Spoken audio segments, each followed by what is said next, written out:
પત્રકાર પરિષદમાં સ્વાગત છે. ગુજરાત પ્રદેશ કોંગ્રેસ સમિતિના સન્માનીય અધ્યક્ષ શ્રી શક્તિસિંહ ગોહિલ પત્રકાર પરિષદને સંબોધન કરશે.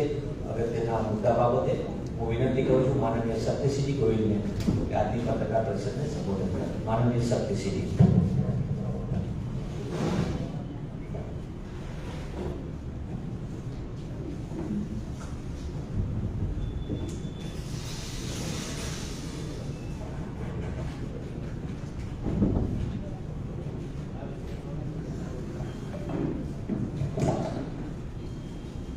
थैंक यू मनीष भाई. प्रेस અને મીડિયાના મિત્રોનું આજની આ પ્રેસ કોન્ફરન્સમાં હૃદયપૂર્વક સ્વાગત કરું છું. આજથી નવરાત્રિની શરૂઆત થઈ રહી છે ત્યારે આપ સૌને અને આપના માધ્યમથી આપણા તમામ વાલા ગુજરાતીઓને માતાજીના નવ સ્વરૂપો, 9 દિવસની નવરાત્રિઓ અને દશેરા નિમિત્તે ખૂબ હાર્દિક શુભકામનાઓ પાઠવું છું. એક ગંભીર વિષય તરફ આજની આ પ્રેસ કોન્ફરન્સમાં ધ્યાન દોરવા માંગુ છું. આપણા ગુજરાતમાં લગભગ 25 લાખ પરિવારો એ સીધી કે આડકતરી રીતે જેનાથી રોજગારી મેળવે છે અને આપણા ગુજરાતની માત્ર આર્થિક ચમક નહીં પરંતુ વિદેશી હુંડિયામણ પણ જેના કારણે આપણા દેશને ખૂબ સારું મળે છે એવો ડાયમંડ પોલિશિંગ, આપણે ગુજરાતમાં હીરા ઘસવાનો ઉદ્યોગ કહીએ છીએ, એ એક ન કલ્પી શકાય તેવી કટોકટીના સમયમાંથી પસાર થઈ ગયો છે. સૌરાષ્ટ્ર હોય, પાલનપુર હોય કે ગુજરાતના અનેક ખૂણાઓ સીધા કે આડકતરી રીતે હીરા ઉદ્યોગ સાથે લોકો સંકળાયેલા છે. મેં છેલ્લા કેટલાક દિવસોથી ખૂબ ફોન એવા રિસીવ કર્યા છે અને એમની વ્યથાઓ સાંભળી છે. પછી આ એક પ્રેસ કોન્ફરન્સ કરવાનું નક્કી કર્યું છે. 100 થી વધારે હીરાગ્રસ્તા કારીગરોએ આત્મહત્યા કરી છે. રોકકળ કરતા એ પરિવારો કહે છે કે સાહેબ, જે અમારો દીકરો 40 થી 45 હજાર રૂપિયા મહિને કમાતો હતો એ આ મંદીના કારણે માત્ર 12 કે 15 હજાર રૂપિયા કમાય, વેકેશન પાડી દેવામાં આવે, કાલ આવતો નહીં કહેવામાં આવે, ઘટાડી દેવામાં આવે, કલાકો ઓછા કરવામાં આવે, છૂટો કરવામાં આવે અને આ બધી પરિસ્થિતિ વચ્ચે એ કારીગરનો કોઈ હાથ પકડનાર નથી અને એટલા માટે સુરત જેવા શહેરમાં રહેવાનું હોય અને 12 કે 15 હજારમાં કેમ ઘર ચલાવવું, એના કારણે આત્મહત્યા કરે છે. આજે હીરા ઉદ્યોગમાંથી ભારતીય જનતા પાર્ટીએ ખૂબ ધન સંગ્રહ કર્યો છે. વોટ બેંક પોલિટિક્સ, મતોનો સંગ્રહ પણ હીરા ઉદ્યોગ સાથે સંકળાયેલા પાસેથી ભાજપે ખૂબ કર્યો છે. ત્યારે આ ભારતીય જનતા પાર્ટીની ગુજરાતની કે કેન્દ્રની સરકાર 100 કરતા વધારે વ્યક્તિઓની આત્મહત્યા, હીરા ઉદ્યોગ એક ન કલ્પી શકાય તેવી કટોકટીમાંથી પસાર થઈ રહ્યો છે ત્યારે સહેજ પણ ચિંતા ન કરે આ કેમ ચાલી શકે. કેટલાક આ વ્યવસાય સાથે સંકળાયેલા, કેટલાક એક્સપોર્ટ ઇમ્પોર્ટ કરનારા લોકો અને કેટલાક શ્રમિકો સાથે કામ કરનારા લોકો સાથે ચર્ચા કરી છે. ત્યાંનું કારણ શું? તો પહેલું કારણ એ છે કે G7 કન્ટ્રીઝ, G7 ના દેશો જેમાં અમેરિકા, જેમાં કેનેડા, જેમાં ફ્રાન્સ, જેમાં ઇટલી, જાપાન અને યુનાઇટેડ કિંગડમ, આ દેશોએ એક મનમાનો નિર્ણય કરી લીધો કે અમે રશિયન રફમાંથી બનેલા હીરાને નહીં ખરીદીએ. આપણા ગુજરાતમાં સૌથી વધારે રશિયામાંથી નીકળતી રફમાંથી હીરો પોલિશ થાય છે. આપણે કહેવાય છે ને, પાડાના વાંકે પખાલીને ડામ. રશિયાનું કોઈ લૂંટાતું નથી. આનું નુકસાન કોને આવે કે આપણા દેશને, ભારતને આવે. અને સુરતનો ઉદ્યોગ મંત્રીમાં ગયો. આપણી વિદેશ નીતિ આવી કેવી હોઈ શકે કે જે આપણા દેશનું હિતનું રક્ષણ ન કરી શકે? વિદેશ મંત્રી શ્રી જયશંકરને મારો પ્રશ્ન છે કે આપ તો ગુજરાતમાંથી રાજ્યસભામાં, આપનું પ્રતિનિધિત્વ ગુજરાતીઓ માટે તોડકાયું લોહી કપેલું હોવું જોઈએ. આ દેશના વડાપ્રધાન શ્રી એ આપણા ગુજરાતના,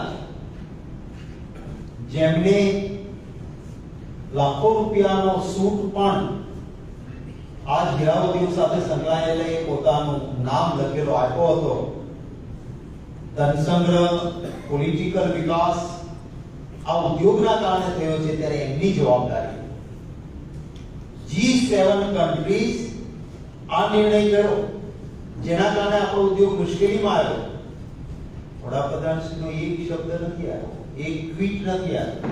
અમેરિકા ગયા તો અમેરિકામાં એમની એ જવાબદારી હતી કે અમેરિકાના પ્રેસિડેન્ટને કહે કે આ G7 કન્ટ્રીઝનો નિર્ણય મારા દેશના હિતોને નુકસાન કરે છે, અને એના કારણે અમારો હીરા ઉદ્યોગ મુશ્કેલીમાં આવ્યો છે.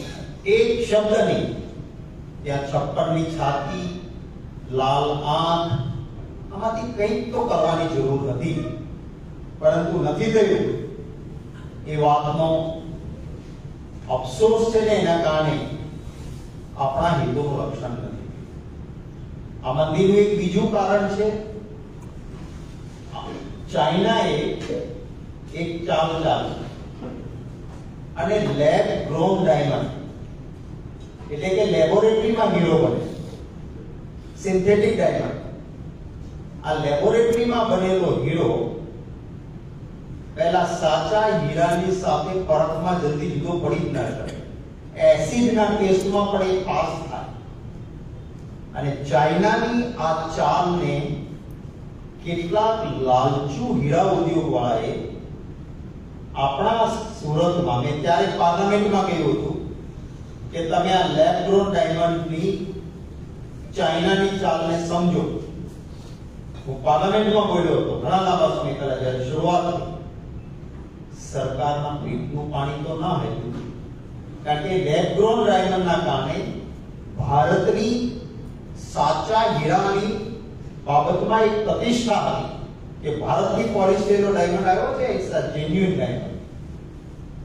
આના કારણે લેબ ગ્રોન ડાયમંડના કારણે જે પરિસ્થિતિ પેદા થઈ એ છે કે વિશ્વ બજારમાં આપણી પ્રતિષ્ઠા કરાય. સર્ટિફિકેટો મેળવવા આસાન નથી હોતા. એક પ્રતિષ્ઠા કરાય ત્યારે અનેક પ્રક્રિયામાંથી પસાર થવું પડે. એટલું જ નહીં, આપણા દેશના વડાપ્રધાન શ્રી અમેરિકા ગયા આ વખતેની એની પહેલા, તમને યાદ હશે, ત્યારે ત્યાંના પ્રેસિડેન્ટ ના પત્નીને, લેડી જીલ બાઇડેનને, એમણે 7.5 કેરેટનો આપણા વડાપ્રધાનશ્રીએ હીરો ભેટ આપ્યો. આ કયો હીરો ભેટ આપ્યો? ત્યાં પાછો એમણે પ્રચાર કર્યો કે આ લેબ ગ્રોન ડાયમંડ છે, આ વધારે ટકાઉ છે. એમ કરીને ચાઇનાએ જે ચાલ ચાલી હતી એનો પ્રચાર આપણા દેશના વડાપ્રધાને અમેરિકામાં જઈને ત્યાં આગળ સિન્થેટિક ડાયમંડ 7.5 કેરેટનો રાખ્યો. એના કારણે શું થયું કે વિશ્વમાં જે ભારત સાચા હીરા માટે પ્રખ્યાત હતું એ લેબ ગ્રોન ડાયમંડને દિશામાં જઈ રહ્યું છે એ વાત આવી, જેના કારણે પણ આપણા હીરા ઉદ્યોગને એક મોટી મુશ્કેલીનો સામનો કરવો પડ્યો છે. જ્યારે આ પરિસ્થિતિ છે ત્યારે સરકારની શું ફરજ છે? સૌથી પહેલા તો G7 કન્ટ્રીઝ પર દબાણ લાવીને આપણે ત્યાંથી બનેલો હીરો ક્યાંય પણ રફમાંથી આવ્યો હોય એને દુનિયાનો કોઈ દેશ ખરીદતા રોકે નહીં. આવો G7 કન્ટ્રી નિર્ણય ના કરી શકે એ કરાવવું જોઈએ, એ થયું નથી. અમારી સરકાર હતી કોંગ્રેસ પક્ષની, હું પણ એમાં મંત્રી હતો. 1992 માં રત્ન કલાકાર કલ્યાણ બોર્ડ બનાવ્યું કે જ્યાં રત્ન કલાકારોને મદદરૂપ થઈ શકાય માટેનો પ્રયત્ન હતો. ભાજપની સરકાર આવી, 1992 માં બનેલું રત્ન કલાકાર બોર્ડ એ બંધ કરી દેવામાં આવ્યું. આપ સૌને યાદ હશે કે 2008 માં આજના વડાપ્રધાન શ્રી, ગુજરાતના મુખ્યમંત્રી શ્રી હતા ત્યારે એમને જાહેરાત કરેલી કે હીરામાં મદદરૂપ થવા કારીગરો માટે 1200 કરોડનું પેકેજ જાહેર કર્યું. સાથોસાથ 2008 માં રત્નદીપ કૌશલ્ય વર્ધક યોજનાની જાહેરાત કરી. 2008 માં 1200 કરોડ, માત્ર 6 જણાને નજીવો લાભ મળ્યો. અને 2012 માં ભાજપની સરકારે નિર્ણય કર્યો કે આ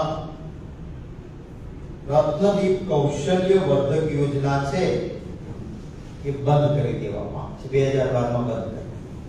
શું કારણ હતું મને ખબર નથી.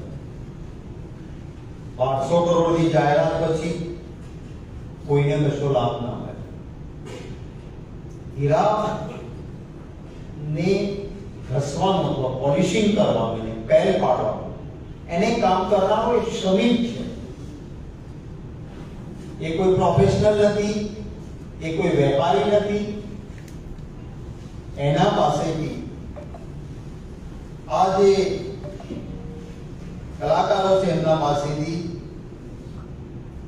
વ્યવસાય વેરો લેવામાં આવે છે. જે કારીગરો છે, શ્રમિક છે, અને ભાઈ શું કામ વ્યવસાય વેરો કરે? આપણે વ્યવસાય કરો, એ તો મજદૂરી કરવા જાય છે, ત્યાં મહેનત કરે છે, કામ કરીને પગાર મેળવે છે. આ સરકાર રત્ન કલાકાર શ્રમિકો પાસેથી વ્યવસાય વેરો ઉઘરાવે છે. એટલા માટે આખીરમાં મારી માંગણીઓ છે. સૌથી પહેલી કે G7 દેશોને સ્પષ્ટ રીતે પોતાનો નિર્ણય પાછો ખેંચવા માટે કેન્દ્ર સરકાર મજબૂર કરે. આપણે ત્યાંથી બનેલો હીરો કઈ રફમાંથી બન્યો છે એ પ્રમાણે ખરીદી નહીં, આપણે ત્યાંથી તૈયાર થયેલો હીરો બધા જ દેશો ખરીદે એ માટે દબાણ કરીને નિર્ણય કરાવે. બીજું, જે રત્નકલા કારીગરોએ આત્મહત્યા કરી છે, સામાન્ય પરિવારના લોકો છે, એ પરિવારને આર્થિક મદદ, કારણ કે જીવનની કિંમત તો અમૂલ્ય છે, કોઈ ના ચૂકવી શકે, પણ કમાનારો વ્યક્તિ જે રહ્યો નથી તો એ પરિવારને આર્થિક સહાય કરવામાં આવે. વ્યવસાય વેરો જે રત્ન કલાકાર કારીગરો શ્રમિકો પાસેથી લેવાય છે એને તાત્કાલિક બંધ કરવામાં આવે. અને જો એ વ્યવસાય વેરો કારખાનેદારો ઉપર હોય તો એની તપાસ કરવામાં આવે કે શા માટે રત્ન કલાકારો પાસેથી આ પૈસો કાપવામાં આવે છે. જે પૈસા જમા થાય છે એમાં વ્યક્તિગત તો પાછું લખાતું નથી કે ભાઈ દાખલા તરીકે હું કામ કરતો હોઉં કે મનીષભાઈ કામ કરતા હોય તો તમારા નામે વ્યવસાય વેરો એમ નથી થતો. જે કારખાનેદાર છે એના નામે કે એમાં 300 જણા કામ કરે છે એનો આ વ્યવસાય વેરો, અને એનો વ્યવસાય વેરો કપાય છે. તો એ અંગે સરકારે વ્યવસાય વેરો એમના પાસેથી લેવાનું બંધ કરવું જોઈએ. રત્ન કલાકાર કલ્યાણ બોર્ડ બનાવવું જોઈએ, જેમાં કામદારના પ્રતિનિધિઓ, કારખાનેદારના પ્રતિનિધિઓ અને જનપ્રતિનિધિઓ આ ત્રણેય હોવા જોઈએ અને માતબર રકમ એને આપવી જોઈએ કે જેથી આ ઉદ્યોગ સસ્ટેન કરે, આ ઉદ્યોગ ટકી રહે. નહીં તો અનેક લોકોને અને દેશના વિદેશી મૂડીરોકાણ ઉપર ખરાબ અસર થશે. છેલ્લી માંગણી છે કે રત્નકલા કારીગરોની જે નોંધણી કરવામાં આવે છે એમને મળવાપાત્ર ગ્રેજ્યુટી એની એક તો નોંધણી સરખી રીતે કરવામાં આવે, એક્ઝેક્ટ બધી ડિટેલ સાથે, એમની સમસ્યાઓ અંગે, એમના આરોગ્ય અંગે, એમની સુવિધાઓ અંગે, અને નોંધણી પછી એમને મળવાપાત્ર ગ્રેજ્યુટી અને અન્ય સુવિધાઓ મળે એ સરકારે જોવું જોઈએ. આજે થાય છે શું? નિયમ છે કે એક જગ્યાએ તમે ચોક્કસ સમયથી વધારે ફેક્ટરીમાં કામ કરો એટલે તમને ગ્રેજ્યુટી માટે લાયક થઈ જાય.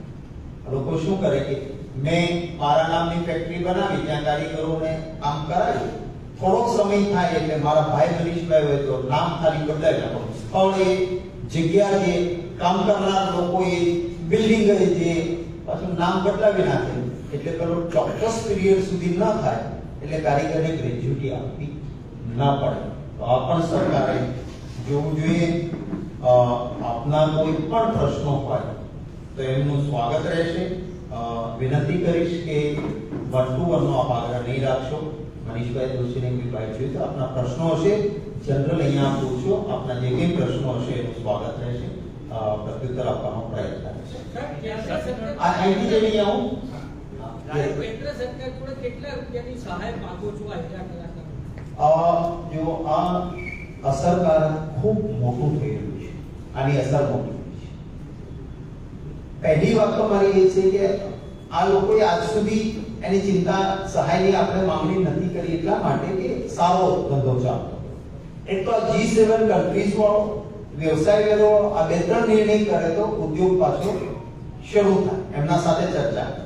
બીજી વસ્તુ, જે લોકોએ જેમને આત્મહત્યા કરવાની ફરજ પડી હતી એ લોકોને સહાય સરકારે આપવી જોઈએ. કારીગરોને ટકી રહે માટે સર્વે કરી, હું કોઈ મોટા ફિગરની માંગણી ના કરે, સરકાર બહાર આવે, એમના સાથે ડાયલોગ કરે અને ઇન્ડસ્ટ્રીઝ સાથે સંકળાયેલા લોકો, કારીગરો સાથે વાત કરીને જરૂર પડશે અમે પણ મદદરૂપ કરીશું. અને હું એવું નથી કહેતો કે માલામાલ કરો, પણ સસ્ટેન થઈ શકે, એમનું જીવન નિર્વાહ ચાલી શકે, એ ટકી રહ્યા ધંધામાં, એટલા પૂરતી એને સહાય કરવી જોઈએ. વ્યવસાય વેરો કેટલો લેવામાં આવે? હા, આપણો જે રફમાંથી થયેલો હીરો એ બંને વચ્ચે કોસ્ટિંગમાં કેટલો ફરક હોય છે? હીરાની કોસ્ટિંગમાં તો એવું છે કે કોઈ સ્પેસિફિક કોસ્ટિંગ નથી હોતી, ખરીદનાર અને વેચનાર વચ્ચેની વાત હોય છે. કોઈ હીરો એવો નીકળી ગયો ને કોઈને ગમી ગયો તો સ્પેશિયલી કરે. પરંતુ લેબ ગ્રોન ડાયમંડ એ ચાઇના એવો બનાવ્યો છે કે તમે સામાન્ય જે પરીક્ષણો હોય છે એમાં પણ એ પાસ થઈ જાય. પહેલા એવું રહેતું કે તમે એસિડમાં ઉકાળો તો ખોટો હીરો હોય તો તૂટી જાય, સાચો હીરો હોય તો ટકી જાય. લેબ ગ્રોન ડાયમંડ એ એસિડના ટેસ્ટમાંથી પાસ થઈ જાય. એટલે સ્પેસિફિક એના માટેની બનેલી લેબોરેટરીઝમાં ત્યાં સુધી ચેક ન થાય ત્યાં સુધી ખબર ન પડે. કે મેં બહુ વહેલા કહ્યું હતું કે આ ચાઇનાની ચાલ છે, આપણા દેશમાં લેબ ગ્રોન ડાયમંડનું તમે ન ઘૂસવા દો જેથી આપણી પ્રતિષ્ઠા ટકે. પરંતુ દેશના વડાપ્રધાને જ અમેરિકાના પ્રેસિડેન્ટની વાઇફને જઈને લેબ ગ્રોન ડાયમંડ 7.5 કેરેટમાં આપ્યા અને પ્રચાર કર્યા કે લેબ ગ્રોન ડાયમંડ થઈ ગયા છે. એટલે એનાથી નુકસાન આવ્યું છે. પ્રાઇસનો ડિફરન્સ રહે છે, સારો એવો ડિફરન્સ રહે છે, પણ નરી આંખે પકડાતું નથી. એટલે અનેક ટેસ્ટમાંથી એક જ હીરાને પસાર કરો એટલે કોસ્ટિંગ. પહેલા ભારતનું કહેવાતું કે સુરતમાંથી હીરો આવ્યો છે, આ સાંભળ્યું, બહુ તો એસિડ ટેસ્ટ કરી લેતા.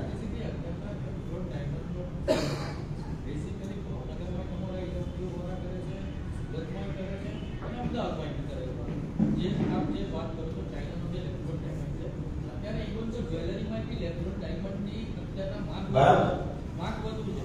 એ સેના હિસાબે જે શું છે એ નથી ખબર, પણ માર્ક લેબ્રોન ડાયમંડની અત્યારના વધુ છે. એનું કારણ માત્ર આપણા હીરાની કોસ્ટિંગ વધુ છે એના હિસાબે કે આના બે કારણો છે. એક તો રશિયન રફ ખરીદવાનું ઓછું થયું, એના કારણે કોસ્ટિંગ, ડિમાન્ડ અને સપ્લાય. એક તરફ ડિમાન્ડ ઘટી, બીજી તરફ સપ્લાય રફ હીરાની જે હતી એ રશિયા યુક્રેન વોરના કારણે રફ હીરાની સપ્લાય ઘટી. એટલે કેપ જે આ વધવાના કારણે રિયલ ડાયમંડની જે પરિસ્થિતિ હતી એ નબળી થતી ગઈ અને લેબ્રોન ડાયમંડ તરફ લોકો વળતા ગયા. એના કારણે સાથે આપણો ત્યાં કારીગર છે એના માટે ઓરિજિનલ ડાયમંડનું જેટલું ચલણ વધે એટલી રોજગારી આપણા લોકોને વધારે મળે. અને એટલા માટે આપણે વકીલાત કરીએ છીએ કે ભાઈ જેન્યુઇનલી જે વ્યવસાય આપણા માટે ટકેલો હતો એ ટકી ગયો. ઉપર તમે કહેતા હતા 200 રૂપિયા લેવામાં આવે વ્યવસાય વેરો 200 રૂપિયા લેવામાં. Yes. આમાં કેટલા લોકોને છૂટ? અત્યારે મોટા ભાગના લોકોને આની અસર સીધી કે આડકતરી લગભગ એક અંદાજ મુજબ 25 લાખ પરિવારો આની સાથે સંકળાયેલા છે. બે રીતે અસર થઈ છે. અમુક લોકો ટકી નથી શકતા એટલે ગામડે જતા રહ્યા. 7મા 8મા ઉપર ટૂંકું વેકેશન મળતું હતું એને બદલે 10-15 દિવસના વેકેશન કરવું. દિવાળી પર ઘરે જતા પહેલા દરેક કારીગર ઓવરટાઈમ બેસતો કે મને 5 રૂપિયા વધારે મળશે, હું દિવાળી પર વાપરીશ. આજે ઓવરટાઈમ કરવાની કારખાનાવાળા છૂટ નથી. મોટા કારખાનેદારો જેની ખૂબ પ્રતિષ્ઠા છે એ લોકો પણ છટણી કરવા માંડ્યા છે અને કારીગરોને ઓછા કરવા માંડ્યા છે. જે કારીગર પહેલા 35 થી 40 હજાર કમાતો હતો એ આજે 12 થી 15 હજારની આવક ઉપર આવી ગયો છે. એટલે કેટલાક ટકી નથી શકતા એ છોડીને ઘરે પણ એના કામે છે. એવા કેટલા લોકો છટણી કેટલા લોકોની થઈ છે? 25 થી 30% લોકોની છટણી થઈ છે. જે છે એની આવક ઉપર મેં તમને કીધું 50% થી વધારે આવક ઉપર એનો માર ચટણી ના કરે તો તમે સુરતમાં જે 35-40 હજારમાં તમારું ઘર ચાલતું હોય આજે આવક 12 કે 15 થાય તો તમે ના કરી શકો.